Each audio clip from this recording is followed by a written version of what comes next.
राम राम दोस्तों, मैं भीखाराम डेंडान आपका हार्दिक अभिनंदन एवं स्वागत करता हूं।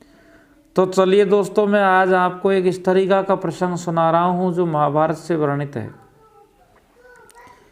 क्या होता है कि एक समय एक रात्रि को अर्जुन जब भ्रमण करते करते द्रौपदी के कक्ष के समीप पहुंचे, जैसे ही अंदर का नज़ारा देखा तो अर्जुन के पैरों तलों से जमीन खिसक गई। दरअसल में अर्जुन ने क्या देखा? अर्जुन ने ये देखा कि बड़े भाई धर्मराज युधिष्ठिर द्रौपदी के पैर दबा रहे थे। अर्जुन को अपने बड़े भाई पर बहुत अत्यधिक क्रोध आया। भाई खुद तो धर्मराज कहलाते हैं, लेकिन ये क्या धर्मराज होकर एक स्त्री के पैर दबा रहे हैं। अर्जुन सोचने लगा कि ये कैसा धर्म है जो पति एक पत्नी के पैर दबवाएं। अर्जुन ने अपने क्रोध पर काबू किया और वहाँ से चल दिया। उस रात्रि धनुर्धर अर्जुन को नींद नहीं आई। अगले दिन जब सुबह हुई तो अर्जुन ने विचार किया कि भगवान श्री कृष्ण के दर्शन कर और उनसे अपनी बात उसका पता लगाना चाहिए। तो अपनी वेदना लेकर अर्जुन भगवान श्री कृष्ण के समक्ष में पहुंच गए और उनके कक्ष में जाकर के भगवान से ध्यानमग्न थे। भगवान ध्यान में बैठे हुए थे, चेहरे पर मधुर मुस्कान बिखर रही थी। अर्जुन ने भगवान को नमस्कार किया और भगवान के पास खड़े हो गए। भगवान तो अंतर्यामी थे, अर्जुन की पीड़ा उन्हें ज्ञात थी। तो भगवान ने अपने नेत्र खोले और जैसे ही उन्हें कुछ भी नहीं पता ऐसा व्यवहार करते हुए अर्जुन से बोले, क्या बात है अर्जुन, चिंतित दिखाई पड़ रहे हो? संकोच व सकचाते हुए अर्जुन ने सारी बात जो रात्रि की धर्मराज द्रौपदी के पैर दबा रहा था, सारी बात बता दी। अर्जुन की सारी बात सुनने के बाद में जब भगवान को हंसी आ गई, अर्जुन बोला कि भगवान मैं कुछ समझा नहीं, आप मेरा मार्गदर्शन करें। भगवान कहने लगे कि हे अर्जुन, भविष्य के गर्भ में महाविनाश की एक लीला जन्म ले चुकी है और जिसके परिणाम स्वरूप महाभारत होने वाली है।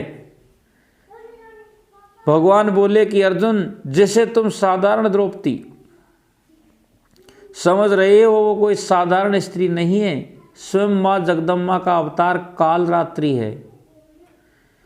ऐसा सुनते ही अर्जुन का रोम रोम कांपने लगा और चिंतित हो गया। तब भगवान बोले कि हे अर्जुन, सारा रहस्य मैं तुम्हें आज रात्रि को कहूँगा, इसलिए तुम तैयार रहना। आज मध्यरात्रि को हम एक स्थान पर चलेंगे। और जैसे ही रात्रि हुई, भगवान अर्जुन को अपने साथ लेकर द्रौपदी के कक्ष की ओर गए, जहाँ युधिष्ठिर प्रतिदिन की भांति द्रौपदी के पैर दबा रहे थे।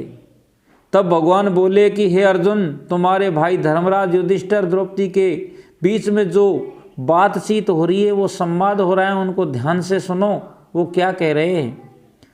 तो अर्जुन ने ध्यान लगा के सुना तो युधिष्ठिर कह रहे थे द्रौपदी से कि हमें क्षमा करना, हम आपसे क्षमा याचना चाहते हैं और हमारे पांचों भाइयों की जान बख्श देना कृपा करके।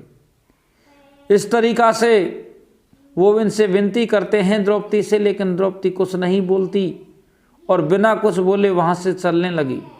तो भगवान श्री कृष्ण ने अर्जुन को अपनी माया से छिपा लिया और द्रौपदी के पीछे पीछे चलने लगे। कुछ दूर चले जाने के बाद में बहुत ही एक निर्जन वन आया। द्रौपदी कुछ दूर जाकर रुक गई और तभी एकदम तेज प्रकाश हुआ।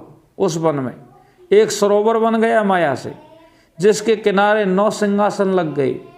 8 सिंहासनों पर एक स्त्री बैठी हुई थी, लेकिन एक सिंहासन खाली था। जैसे ही द्रौपदी उन स्त्रियों के समीप पहुंची तो बाकी की स्त्रियां द्रौपदी से कहने लगी कि हे देवी, अब तो हमारा खप्पर भर दीजिए। आपने कहा था कि आप जल्दी ही महाभारत रचने वाली हैं।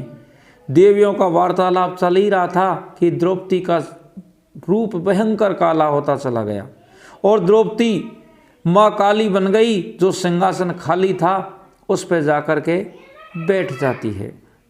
तब भगवान बोले कि हे अर्जुन, ठीक से देखो, ये वही द्रौपदी है जिसे तुम चारों भाई साधारण स्त्री समझते थे। देख लो अर्जुन, द्रौपदी को और पहचान करो। कौरव और पांडवों के महाविनाश की सूत्रधार द्रौपदी ही होगी। भगवान बोले, अर्जुन, महाभारत के इस युद्ध में कोई जीवित नहीं बचेगा। नारायण के मुँह से ऐसी बातें सुनकर अर्जुन बिल्कुल घबरा जाता है और पांचों भाइयों की मृत्यु और द्रौपदी के कारण अर्जुन को कुछ समझ नहीं आ रहा था। तब भगवान बोले कि हे अर्जुन, इसलिए युधिष्ठिर द्रौपदी को मनाने के लिए उसके पैर दबाते हैं, क्योंकि द्रौपदी ने अगर तुम्हें प्राणदान दे दिए तो तुम पांडवों के प्राण महाविनाश से बच सकते हैं, अन्यथा नियति के हाथों सबकी मृत्यु हो जाएगी। भगवान कहने लगे कि हे अर्जुन, मेरी बात ध्यान से सुनो कि द्रौपदी भीम को अत्यधिक बहुत ज़्यादा प्रेम करती है, अत्यधिक प्रेम करती है, स्नेह करती है। इसलिए भीम यदि द्रौपदी से प्राण बख्शने के वचन ले ले तो पांडवों के प्राण बख्शे जा सकते हैं, उनकी मृत्यु नहीं हो सकती है। तो भगवान अर्जुन की युक्ति सुझाने लगे और अर्जुन ने को सारी बात बताई। भीम को खीर बहुत प्रिय है। वो कल जब द्रौपदी तुम पांचों भाइयों के लिए भोजन परोसे तो भीम से कहना कि तुम रूठ जाएं और भोजन जब तक न करें जब तक स्वयं द्रौपदी तुमसे नहीं कहे। जब द्रौपदी मनाने लगी तो कहना कि भोजन करने से पहले द्रौपदी के ऐसे वचन भरवा लेना, तभी भोजन करना। इस तरीक़ा से भगवान कृष्ण है जो अर्जुन को समझा देते हैं। भगवान तो सब जानते थे। अगले दिन द्रौपदी ने खीर बनाई। भोजन बनने से पूर्व ही भगवान ने पांचों भाइयों को बुलाकर सतर्क कर दिया और भीम को जैसा कहा वैसा समझा दिया। इधर को पांचों भाई भोजन के लिए बैठ जाते हैं और द्रौपदी भोजन परोसती है, लेकिन भीम है जो भोजन को ग्रहण करने की बात तो दूसरी छुआ तक भी नहीं। द्रौपदी बोली, क्या हुआ, आप भोजन ग्रहण कीजिए, खीर आपको अत्यधिक प्रिय है, इसलिए मैंने खीर ही बनाई है। भीम शांति ही रहे, बिना कुछ बोले भीम मौन ही रहे। जब द्रौपदी से कहा कि द्रौपदी कहने लगी, क्या आपको भोजन करना चाहिए या नहीं, परोसे हुए भोजन का इस तरह त्याग करना अनादर है। तब भीम ने भगवान कृष्ण द्वारा कही गई युक्ति के अनुसार द्रौपदी से कहा कि भोजन से पूर्व मुझे कुछ मांगना है, मुझे वचन दो।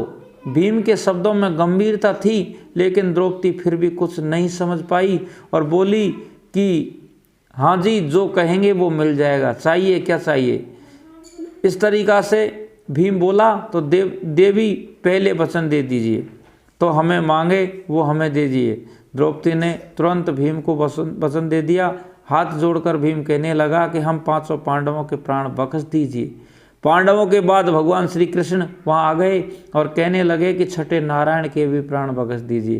द्रौपदी वचन दे चुकी थी, इसलिए उसे पांचों पांडवों समेत भगवान को अभयदान देना पड़ा और इस तरह भगवान श्री कृष्ण ने पांचों पांडवों की जान बचाई। और ये कारण था महाभारत की विनाश लीला में केवल पांडव ही जीवित बचे थे। स्त्री को कभी भी कमज़ोर नहीं समझना चाहिए और इसी कारण से धर्मराज युधिष्ठिर है जो द्रौपदी के पैर दबाता था, लेकिन चारों भाई द्रौपदी को एक साधारण स्त्री समझते थे। सज्जनों, आपको अगर ये प्रसंग अच्छा लगा तो लाइक, कमेंट और शेयर करना आपकी अति कृपा होगी।